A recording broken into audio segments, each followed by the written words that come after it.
السلام علیکم، آپ دیکھ رہے ہیں ٹی این نیوز۔ خبر شامل کرتے ہیں دھابے جی سے۔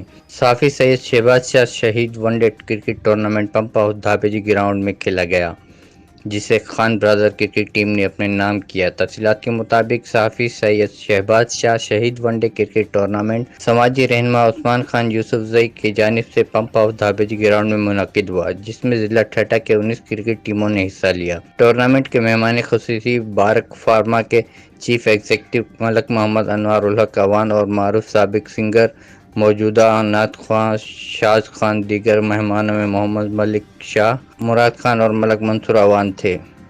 فائنل راؤنڈ سندھ پولیس اور خان برادر کرکٹ ٹیموں کے درمیان کھیلا گیا، جو خان برادر کے نام رہا۔ جیتنے والی ٹیموں اور اچھی کارکردگی دکھانے والے کھلاڑیوں میں ٹرافی اور انعامات تقسیم کی گئیں، جبکہ ٹورنامنٹ کمیٹی میں سعید بادشاہ خان، یاسر پلیجو، ہاشم خان، اشرف خان نے مہمانوں کو سندھی اجرکیں دیں۔ اس موقع پر اہل علاقہ سمیت بڑی تعداد میں شائقین نے شرکت کی۔ رپورٹ شاہد سمو، ٹی این نیوز، دھابے جی۔